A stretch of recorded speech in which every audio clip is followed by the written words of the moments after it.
Sin duda alguna, la noticia de la jornada. No se pierda, amigo televidente, en esta emisión de T13 Noticias. Terror en el Boulevard. Gracias por su preferencia. Vamos con nuestros titulares. Buenas noches.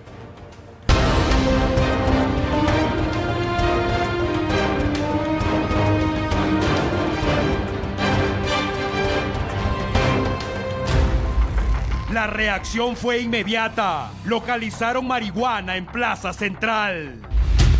Carbonizado. Prendió en llamas la pipa que conducía, cargada con combustible. Efecto T13. Su historia impactó y provocó respuesta inmediata. Brutalidad. 4 cadáveres carbonizados en una camioneta. Balacera en zona 8 de Misco. Deja 2 muertos. Terror en el Boulevard.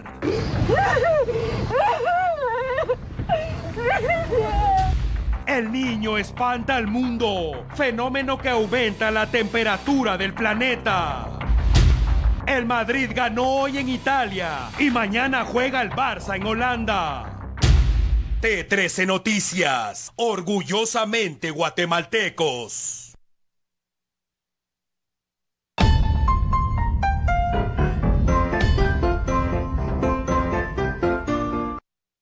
Buenas noches. Hoy iniciamos con un seguimiento periodístico, una historia que documentamos en el Centro Histórico. Vamos con el detalle, con el sello de este noticiario.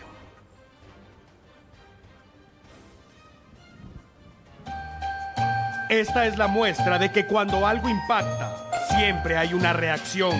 Anoche le mostramos a los fumigadores del bazar navideño en el corazón de la capital guatemalteca. Los señores se dedican a cobrar parqueo, cosa que no les corresponde, y además inhalan la hierba más famosa del mundo.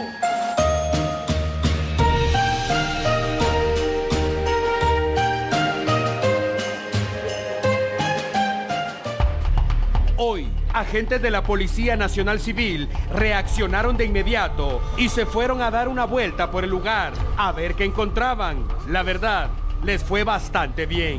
Llevaron 3 perritos de esos entrenados para encontrar cositas donde otros no pueden. Resulta que en pleno Parque Central, uno de los animalitos encontró unas bolsas negras. Los uniformados de inmediato, al recibir la señal, abrieron el paquete y encontraron el botín en la base de un poste eléctrico. Eran 7 bolsas. Le realizaron la prueba respectiva y arrojó resultado positivo. Marihuana. Esa hierba que muchos buscan para los dolores muy fuertes y otros para darse una vuelta por las nubes. Para nadie es un secreto que en el Parque Central se vende y se fuma marihuana todos los días. Así que hoy, al menos un proveedor se quedó sin la ganancia del día. Ojalá que las cosas sigan de la misma manera, porque insisto, es evidente que mañana habrá nuevo paquete en nuevo escondite.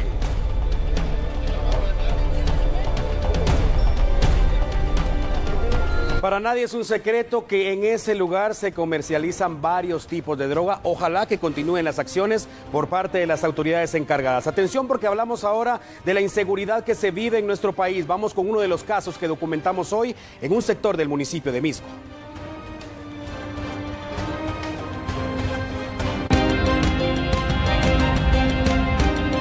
Sobre esta cuneta corría sangre, lo que despertó la inquietud de quienes transitaban por el Boulevard El Naranjo. Cuando se percataron que provenía de unos costales, llamaron de inmediato a bomberos municipales. Al momento de atender la emergencia, los del casco rojo confirmaron que se trataba de restos humanos, cuyo género no fue posible identificar. A simple vista, los socorristas observaron una pierna y un brazo, pero alertaron a la Policía Nacional Civil y al Ministerio Público para proceder a la diligencia. El hecho se registró en el extravío que comunica el Boulevard El Naranjo con Colinas de Minerva. Los fiscales optaron por depositar los restos humanos tal y como se encontraban en una bolsa especial para que el INECIF se encargue de realizar el examen forense y de esa cuenta iniciar con la investigación del caso. Las autoridades presumen que el hecho fue cometido en otro lugar y que los responsables lanzaron los costales desde un vehículo en dicho sector de Misco.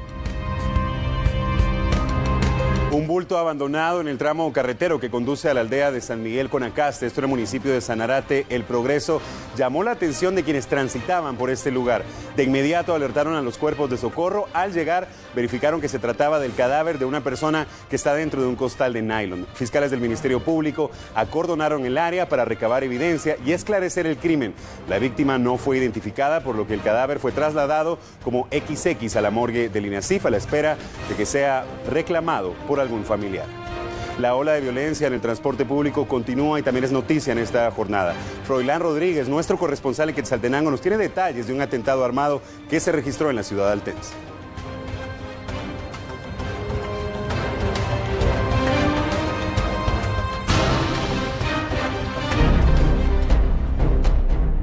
Sujetos desconocidos arremetieron contra la vida de un piloto de un bus urbano de la Ruta 11 de Quetzaltenango. El ataque se registró en la Cuesta Blanca de la zona 2 del departamento.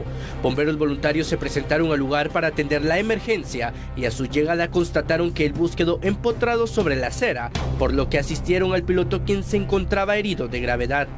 Posterior a la asistencia prehospitalaria, fue trasladado al Hospital Regional del Occidente, donde minutos más tarde falleció a consecuencia de las heridas de bala sobre el rostro. Según han dado a conocer las autoridades, este hecho no se descarta que sea parte de las acciones delictivas de extorsión que imperan en la región, por lo que están investigando este ataque para localizar a los responsables de la muerte del piloto, quien no se pudo identificar. Bien, mucha atención, amigo televidente, porque vamos a ampliar otro de nuestros titulares. Esta es la historia de un hombre que salió como todas las mañanas en busca del sustento diario. Jamás imaginó que junto a él se iba a sentar la muerte en el mismo camión que conducía.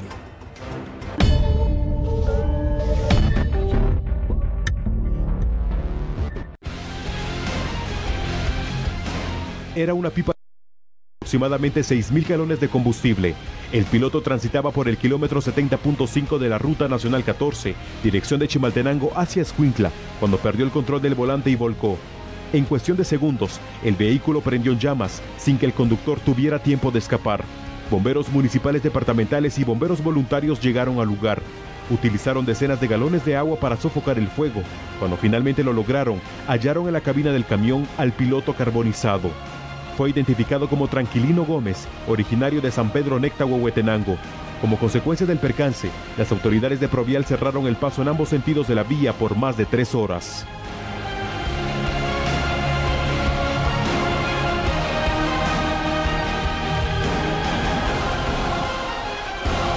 Alguien escribió una vez que la muerte está tan segura de ganar que nos otorga toda una vida de ventaja. Ser conductor de cualquier tipo de vehículo definitivamente representa un riesgo, pero más aún para estas personas que transportan líquidos flamables en la parte trasera del camión que conducen. Lamentable, sobre todo por la familia de este hombre. Delicado, completamente. Además, en la Ruta Nacional 14 que se registran percances y este tipo de accidentes prácticamente todos los días. Lamentable lo ocurrido. Vamos a la pausa, amigo televidente. Gracias por su preferencia. Lo dejamos con noticias históricas. Ya volvemos.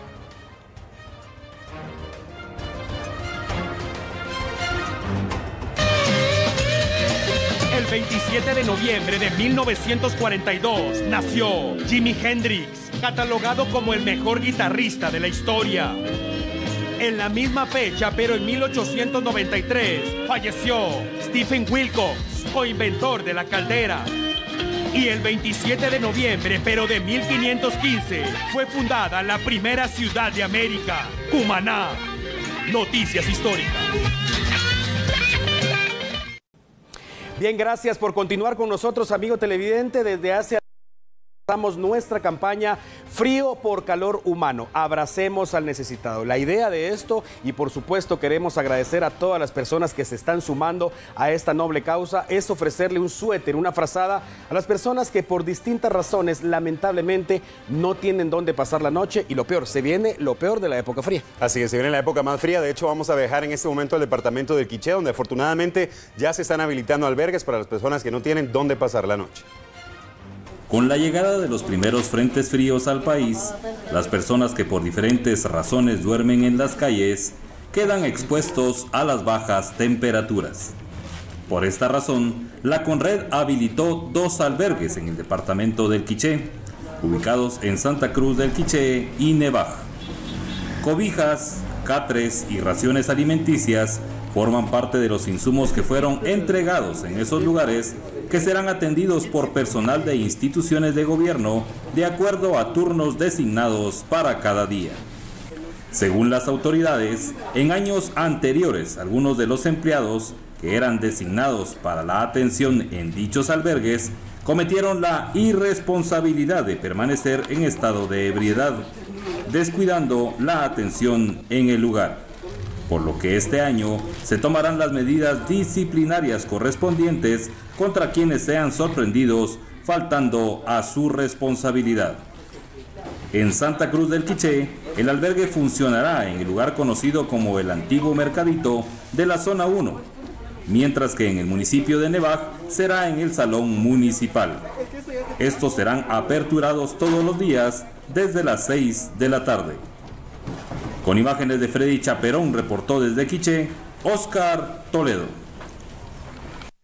Nuevamente queremos agradecer a todas las personas que se han sumado a nuestra campaña Frío por Calor Humano. No importa de dónde venga la ayuda, lo que queremos es recolectar la mayor cantidad de suéteres y frazadas para las miles de personas que no tienen desafortunadamente un lugar donde pasar. Lamentablemente hay muchas personas en esa condición. Un suéter, una frazada en buen estado definitivamente puede cambiar la realidad de estas personas, y estamos canalizando toda la ayuda a través de la Iglesia Católica.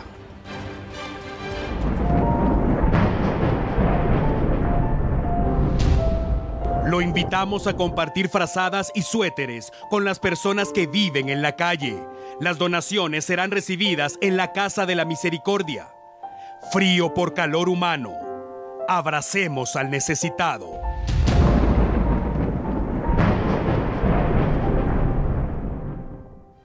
Bien, cambiamos de tema. Con señales de violencia fue localizado el cadáver de un adolescente de aproximadamente 15 años en una zanja de aguas negras. Esto en el barrio La Estación del municipio de Santa Catalina La Tinta, Alta Verapaz. Bomberos confirmaron que la víctima no pudo ser identificada y la trasladaron a la morgue del INASIF como XX.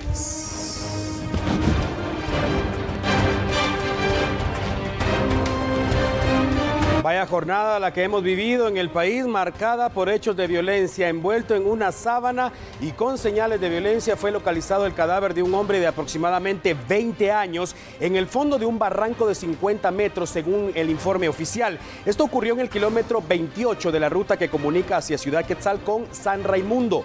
Los socorristas indicaron que el cadáver se encontraba en estado de descomposición, por lo que aves de rapiña estaban devorándolo, dejándolo prácticamente sin rostro. Serán ahora las autoridades encargadas las que realicen las investigaciones para determinar de quién se trata y, por supuesto, el móvil del crimen. En la ciudad de Jutiapa parece que los delincuentes le declararon la guerra a la policía. Según testigos, varios jóvenes vigilaron a los uniformados y cuando menos lo esperaban rociaron la motocicleta de los agentes con líquido flamable y le prendieron en llamas. Cuando la policía se percató era demasiado tarde, el vehículo de 2 ruedas estaba reducido a cenizas. De inmediato iniciaron las investigaciones para determinar quiénes son los responsables de este acto vandálico, para perseguirlos, capturarlos y consignarlos a juzgado competente. Cuando se conduce una motocicleta se necesita siempre hacerlo de una manera a la defensiva siempre. Hay que recordar que a la hora de hablar de un accidente de tránsito, definitivamente las personas que llevan la peor parte son las que van en los vehículos de 2 ruedas. Hoy vamos a presentarle 2 casos aislados. 4 personas que salieron en 2 motocicletas, distintos destinos, pero lamentablemente solo 2 de ellas esta noche continúan con vida. La historia de 2 jóvenes que se conducían a bordo de una motocicleta en horas de la madrugada, de un giro repentino, cuando al llegar a la altura del puente Las Calaveras, zona 3, fueron arrollados por el conductor de un vehículo que, como sucede en estos casos, después del suceso, huyó. Los jóvenes al impacto salieron expulsados, uno de ellos murió instantáneamente. Fue identificado como Leonardo García, de 21 años. Su acompañante, Moisés Pérez, fue trasladado por cuerpos de socorro a la emergencia del Hospital Roosevelt. Otro percance similar se registró en la 49 y 50 calle de la calzada Atanasio Tzul, donde terminó la diversión de 2 jóvenes que a bordo de un vehículo de 2 ruedas zigzagueaban. El piloto de un vehículo los impactó por la parte de atrás, provocando que estos cayeran. Al igual que en el caso anterior, uno de ellos murió en el lugar. Fue identificado como Óscar Alejandro Moratalla Arreaga, de 17 años. Eduardo Pérez Pérez, de 16 años, fue trasladado en estado delicado al Hospital Roosevelt. Es importante que tome en cuenta que a la hora de conducir motocicleta no basta con llevar los implementos de seguridad. Es de vital importancia no exceder los límites de velocidad, no ingerir bebidas embriagantes, no hacer uso del teléfono móvil y sobre todo estar atento a su camino.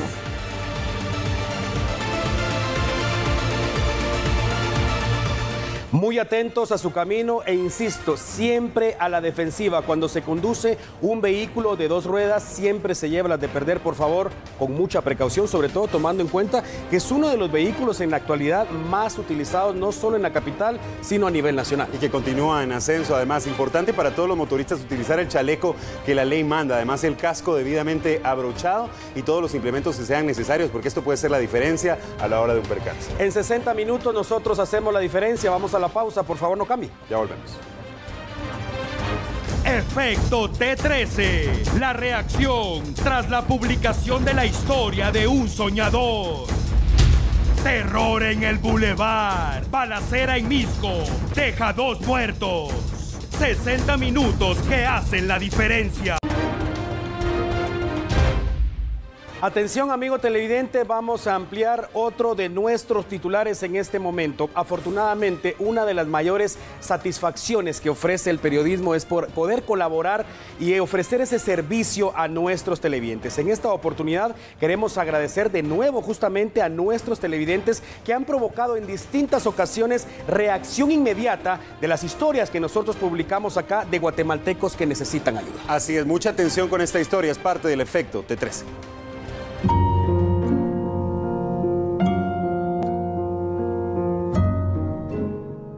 Hace unos días le presentamos el caso de la extraña enfermedad de Jonathan, la historia de un soñador. Jonathan, actualmente de 14 años, apenas tenía 2, cuando una rara enfermedad comenzó a reducir el grosor de su pierna izquierda y a encogerla. Su brazo del mismo lado también comenzó a deformarse. Los padres fueron honestos, más que ayuda económica, soñaban con que un especialista en enfermedades raras les pudiera decir de qué enfermedad se trataba. Por fortuna, el efecto T13 Noticias dio los resultados esperados. Un reconocido genetista de la ciudad, especializado en Europa, vio la historia de este pequeño y aceptó recibirlo en su clínica y hacer los exámenes pertinentes para investigar su caso. Lo que pasa con Jonathan es que encontramos una fuerte contractura que aparentemente es de los tendones. Los tendones son esta estructura que, además de otras funciones, tiene como función la unión del músculo con el hueso.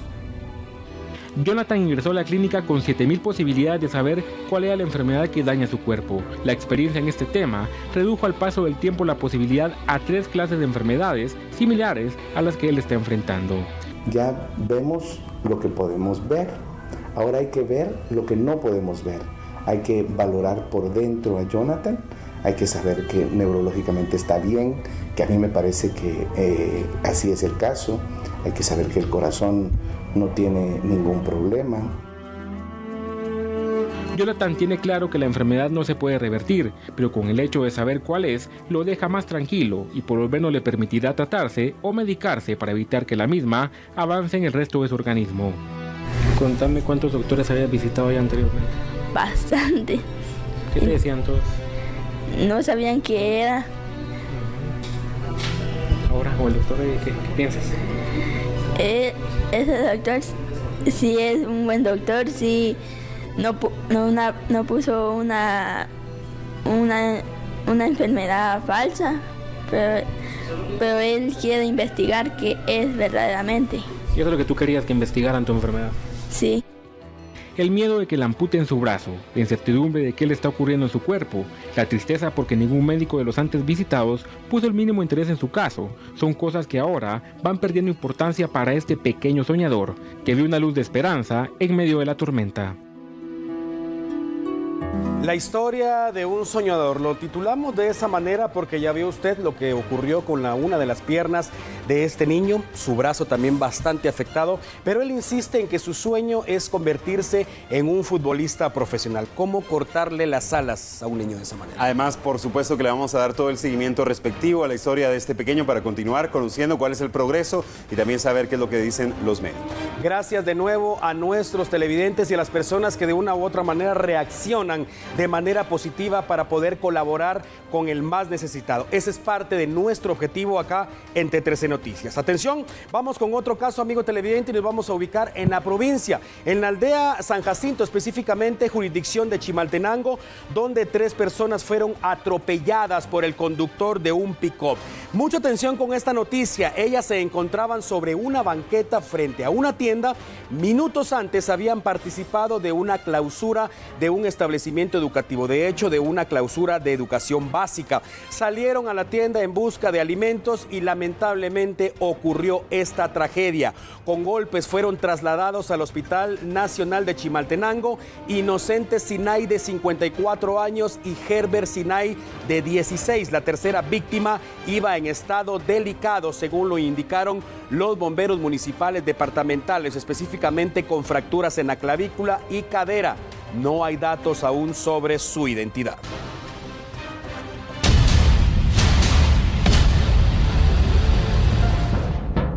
Una de las noticias más impactantes definitivamente se generó al sur de nuestro país. Es impresionante la manera tan impune y sobre todo la hazaña con que operan los grupos delincuenciales en nuestro país. Hablamos de un macabro hallazgo específicamente en jurisdicción de uno de los rincones más visitados de nuestro país. Hablamos de 4 cadáveres carbonizados. Las autoridades ya investigan qué fue lo que sucedió.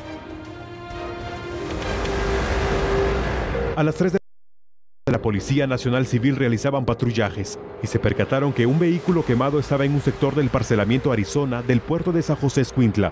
De inmediato procedieron a su inspección y descubrieron que en el baúl habían 4 hombres carbonizados. Indicaron que era una camioneta blanca sin reporte de robo.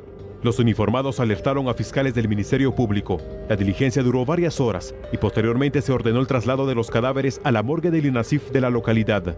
De acuerdo con el registro de la SAT, el vehículo pertenece a una persona que reside en el municipio de Misco. Vecinos indicaron que durante la madrugada escucharon una detonación de granada, pero por temor no salieron a observar lo que ocurría. La versión preliminar relaciona este caso con el narcotráfico. Se supone que fue una venganza entre organizaciones dedicadas al tumbe de drogas. Las primeras líneas de investigación señala que podría tratarse un caso que tiene que ver con el narcotráfico. Por supuesto, habrá que esperar el resultado de las investigaciones que ya realizan las autoridades pertinentes, en este caso el Ministerio Público. Sin embargo, en este tipo de casos, Pablo, amigo televidente, es importante hablar acerca de la hazaña, le indicaba al inicio de la nota, porque contrario a lo que se cree, que el objetivo era borrar evidencias, pareciera más bien un mensaje de terror para la población de ese sector por lo menos, y por supuesto un desafío para las autoridades. Totalmente, y estaremos atentos también a ese caso. Lamentablemente tenemos que seguir hablando de violencia. Ahora nos vamos a trasladar a otro sector para hablar nuevamente de otro caso que ha aquejado a este sector. Estamos ya hablando de un ataque armado que se ha registrado este día. Sucedió en la 0 Avenida C, 24 calle de la colonia La Libertad, esto en la zona 10 de Misco. Según narraron quienes presenciaron el hecho, hombres fuertemente armados a bordo de un taxi desenfundaron sus armas y le dispararon en el cráneo. Familiares concernados llegaron, lo identificaron como Carlos Chilel, de 23 años, e indicaron desconocer el motivo del ataque, ya que él se dedicaba a la albañilería. Las primeras hipótesis apuntan a que quizá se deba a un ajuste de cuentas, ya que la víctima en días recientes se había dedicado a ingerir bebidas embriagantes y quizá eso lo hizo involucrarse en alguna riña. Antes de ir a una nueva pausa, le recordamos importante información. Los técnicos en periodismo, producción televisiva y comunicación digital y community manager. Si estás interesado, te puedes comunicar con nosotros al teléfono 2410-3000, la extensión 11270. También nos puedes escribir al correo electrónico técnicos y diplomados@canal3.com.gt. Vamos a una nueva pausa, enseguida regresamos con más de T13 Noticias. No se vayan.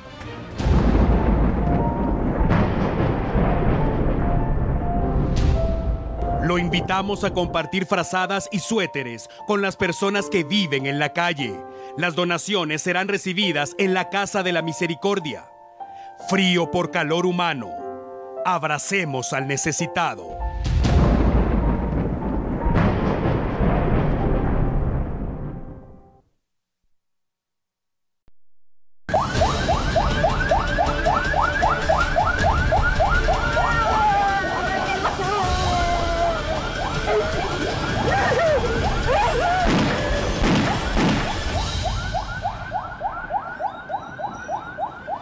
Ya en breve venimos con esas imágenes completas, la noticia del día con el sello de T13 Noticias, terror en el Boulevard. Por ahora es momento de conocer las noticias más destacadas en la jornada en el plano internacional. Hablamos, entre otros temas, sobre el pronóstico que se avisora para el planeta por la eventual llegada del fenómeno climático El Niño.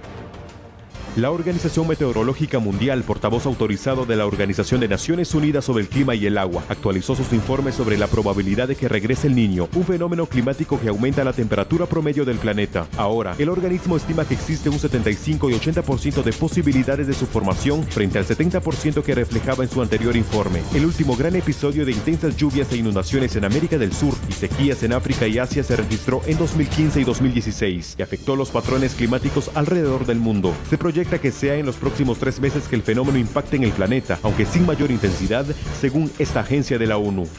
Una tormenta de arena de casi 100 metros de altura cubrió la ciudad de Shanghái, en China, en cuestión de minutos y causó pánico entre la población, que de inmediato se resguardó en sus viviendas. Ante la poca visibilidad y la advertencia de las autoridades sobre la tormenta, las calles de Shanghái se convirtieron en zonas semidesiertas y la circulación de vehículos que a menudo asaltan esa ciudad se redujo, así como la presencia de personas. La agencia meteorológica de Shanghái emitió la alerta amarilla en toda la ciudad y sus alrededores y llamaron a la población a extremar precauciones para evitar riesgos a la salud. Tormentas de este tipo ocurren a menudo en el noroeste de China durante las temporadas secas, cuando los vientos levantan el polvo y la arena del suelo del desierto de Gobi, cubriendo ciudades con una gruesa capa amarilla.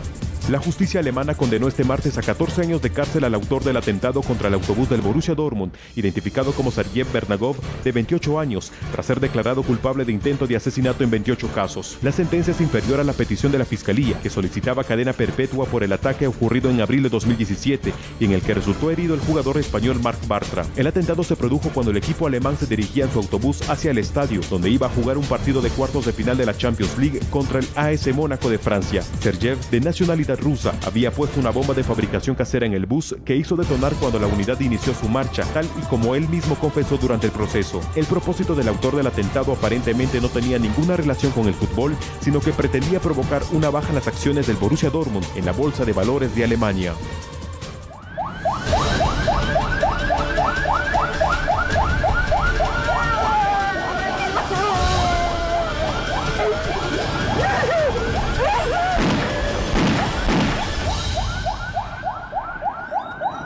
Terror en el Boulevard. Ya vamos a venir con las imágenes impactantes desde Ciudad San Cristóbal. Por ahora, el diputado Estuardo Galdames dio a conocer que se encuentra recolectando firmas para una iniciativa que busca realizar una consulta popular sobre el papel de la Corte de Constitucionalidad. Ya va llegando las 105 firmas, cuando sea así la vamos a presentar al Pleno para que el Pleno la apruebe, pero la iniciativa va a eso, a hacer cesar sus funciones de la Corte de Constitucionalidad porque se excedió de sus funciones y se extralimitó, incurrió en prevaricato de forma continuada en virtud que las funciones establecidas en la Constitución no es lo que ellos están acatando. ¿Esta se conocería hasta el próximo año entonces o sería alguna sesión? Si tenemos la oportunidad en una sesión extraordinaria lo hacemos este año y nos vamos a la consulta popular y que sea el pueblo de Guatemala que diga si sí o no sigue la Corte de Constitucionalidad y que los magistrados de la Corte de Constitucionalidad sepan que su abuso de autoridad con respecto a lo que les corresponde como magistrados de la Corte de Constitucionalidad dejó mucho que desear e incluso traicionaron su juramento de defender a la Constitución política porque no lo hicieron. El Departamento del Tesoro de Estados Unidos impuso sanciones económicas al círculo más cercano del presidente de Nicaragua, Daniel Ortega. Natalie Salas, periodista de La Voz de América desde Washington, tiene los últimos detalles de este caso. El presidente de Estados Unidos, Donald Trump, acaba de firmar una orden ejecutiva con la cual sanciona a 2 personajes muy importantes del gobierno de Nicaragua. Se trata de la vicepresidenta de este país, Rosario Murillo, y también un asesor personal del presidente Daniel Ortega, Néstor Moncada Lau. Las sanciones son un poco las mismas anunciadas por el asesor de seguridad John Bolton durante su visita a Miami en junio de este año, en donde anunciaba sanciones sanciones a los gobiernos de Cuba, Nicaragua y Venezuela.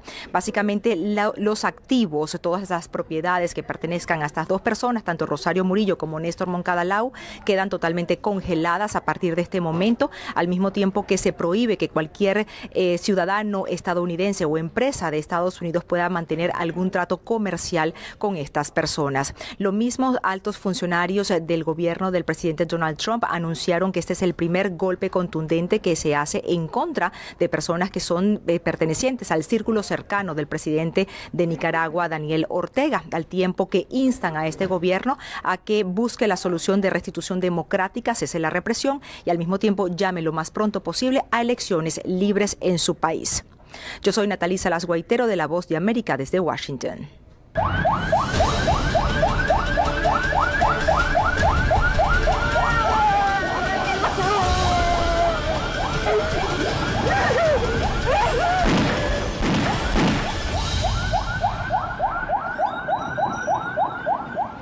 Muy bien, ahora sí, amigo televidente, vamos con lo que muchos de ustedes seguramente estaban esperando. Sé que muchos también tienen conocimiento ya desde horas de la tarde qué fue lo que ocurrió en ese sector a orillas de la capital guatemalteca, pero usted ya sabe, acá entre 13 Noticias siempre hacemos la diferencia. Vamos a tocar a continuación todas las versiones posibles que rodean este caso. Mucha atención, vamos entonces ahora sí, dele volumen a su televisor, no pierda sintonía porque hablamos en este momento del terror en el Boulevard.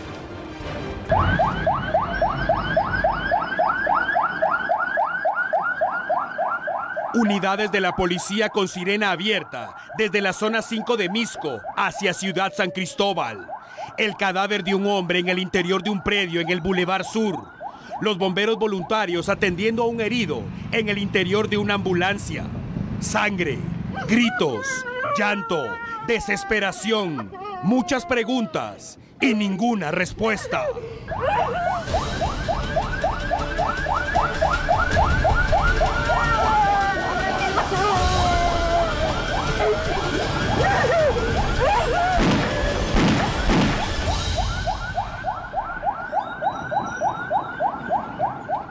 Hay varias versiones en torno a este caso, incluso que hablan de narcotráfico, pero nada oficial. Primero, se especuló que un comando armado con fusiles de asalto ingresó al predio y asesinaron al dueño y uno de sus guardaespaldas resultó herido. Después, se confirmó que el herido falleció en el Hospital Hermano Pedro y la cifra de víctimas mortales se elevó a 2. Llegaron familiares de las víctimas y las escenas de dolor fueron impactantes. Mientras esto ocurría, la policía y el Ministerio Público ya iniciaban con las investigaciones. También se dijo que los sujetos discutían en el interior del predio. Ambos estaban armados y prácticamente se mataron entre sí. Al final de la noche, la versión que parece ser la más certera, pero ojo, no es oficial, es la siguiente. Uno de los sujetos habría solicitado ayuda a la Policía Nacional Civil para buscar al dueño del predio y presionarlo para que pagara una deuda de miles de quetzales.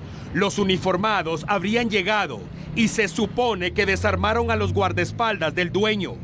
Los dos involucrados discutieron, pero los agentes no se percataron que estaban armados y cuando las cosas se salieron de control, se dispararon entre sí frente a los guardaespaldas y los agentes de la Policía Nacional Civil.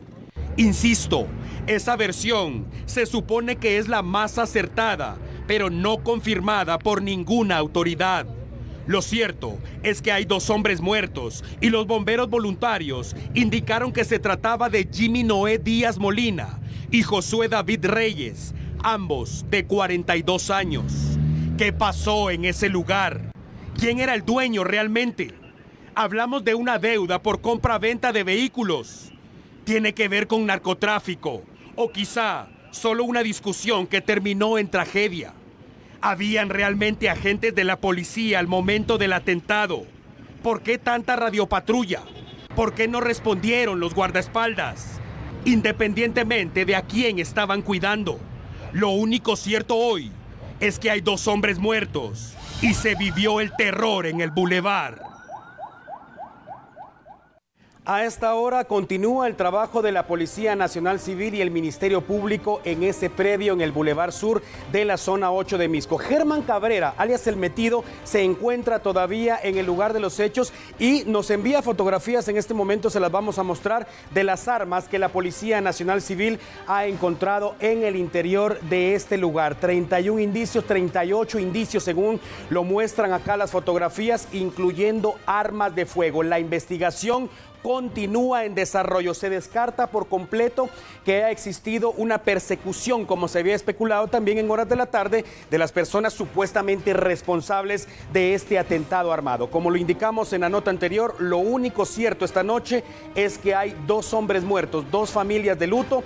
Hay que mencionar también, hay información extraoficial que señala que en el año 2016, uno de estos hombres que lamentablemente falleció esta tarde había sido arrestado ya por posesión ilegal de arma de fuego. Ahí lo tiene, como siempre, de una manera distinta, lo que ocurrió hoy. La noticia del día acá en T13 Noticias. Vamos a la pausa, son apenas unos minutos. No cambia, volvemos. Entramos en materia deportiva y hablamos ya de la actividad nacional, y es que el día de mañana, miércoles, iniciará la postemporada del balompié guatemalteco. Inician los juegos de accesos a las semifinales. Lo hemos platicado en los últimos días, que ya el equipo de Guastatoya y Xelajumo de Camposeco están en la semifinal y esperan rival que saldrá de las llaves de miércoles y jueves entre la gente de Comunicaciones y la Antigua y Cobán y el Deportivo Malacateco. La fiesta grande del balompié guatemalteco dará inicio este miércoles con el enfrentamiento entre Comunicaciones, que visita la cancha del Estadio Pensativo de la Antigua Guatemala, partido a las 15:30 horas con el arbitraje del zacapaneco Osvaldo Aldana, mientras que para el jueves en el Estadio Verapaz el Cobán Imperial será anfitrión del Deportivo Malacateco, juego a las 19 horas. El central será el retalteco Oscar Reina. Los partidos de vuelta se disputarán el fin de semana. El Cremas Antigua GFC aún no tiene definido estadio, mientras que el Estadio Santa Lucía será el escenario para el Malacateco Cobán. El domingo 2 de diciembre se realizará la 19ª carrera clásica navideña de cronistas deportivos guatemaltecos, con una distancia de 10 kilómetros para la libre y máster y 5 kilómetros para la categoría de disfraces. El evento será un circuito entre Avenida de las Américas y Reforma, y las inscripciones se pueden realizar a un costado del Palacio de los Deportes con Chichi.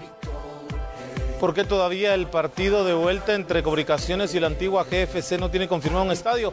Y es que pues el recinto deportivo que habitualmente usa Comunicaciones es la cancha del Estadio Cementos Progreso.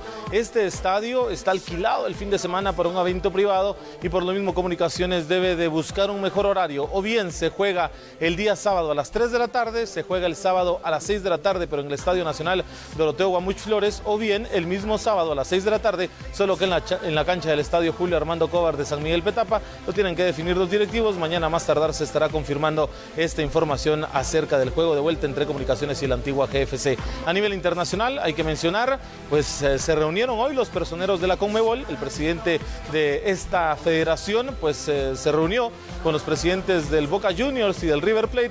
Sí puede existir juego de vuelta de la gran final de la Copa de Libertadores, ya no en Argentina. Incluso no podría existir juego y debería de definirse quién es el campeón de esta edición, tomando en cuenta los actos de violencia que existieron el pasado fin de semana. Más allá del pésimo operativo de seguridad, la renuncia del jefe de la policía de Buenos Aires, la negligencia al dejar pasar el bus de Boca Juniors cerca de los aficionados de River Plate, la Conmebol tomó una decisión independientemente de lo que decida el tribunal disciplinario. Sancionó a River, confirmando que la final de vuelta no se jugará en el Estadio Monumental. Nosotros, como hicimos en la primera, para programar la primera final, tenemos la obligación de programar el partido sujeto a lo que resuelva la comisión disciplinaria. En esta obligación hemos tomado la decisión, una, de que el partido se va a jugar, si se juega, aclaro, el sábado 8 o el domingo 9, y se va a jugar fuera del territorio argentino. Paraguay sería... No voy a contestar ninguna pregunta. Entonces, se juega fuera del territorio argentino porque entendemos de que no están dadas las condiciones como para que este partido se pueda jugar en la Argentina. Esta decisión se entregó por escrito, se les está comunicando a ustedes. También ya creo que han recibido la comunicación que se le dio a ambos presidentes. Mientras Boca sigue con la idea de ganar 2 puntos sobre la mesa, no aceptarán jugar ningún partido hasta que el tribunal defina qué pasará, y cual sea la decisión, la apelarán para no disputar el enfrentamiento.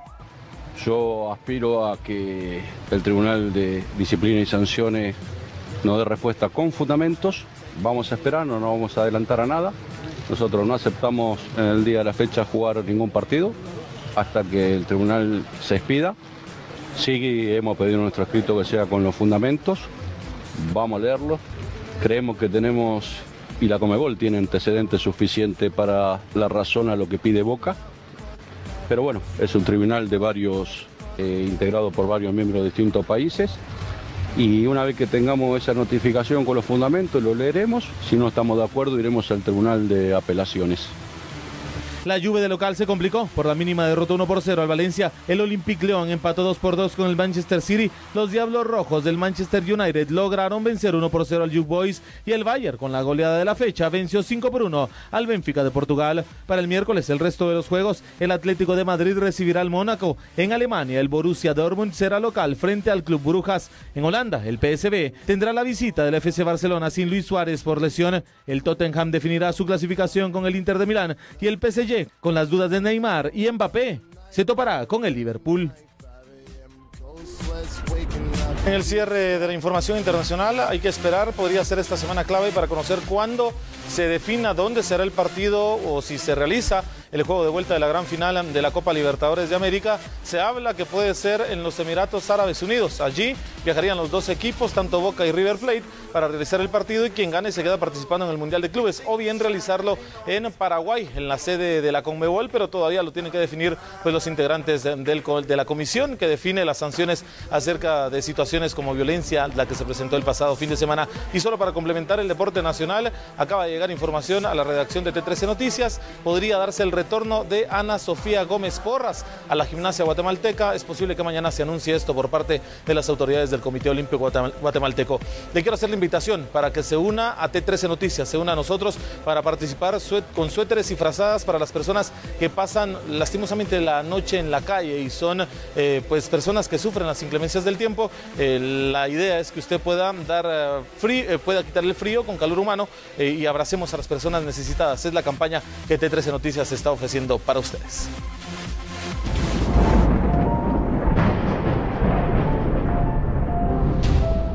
Lo invitamos a compartir frazadas y suéteres con las personas que viven en la calle. Las donaciones serán recibidas en la Casa de la Misericordia. Frío por calor humano. Abracemos al necesitado.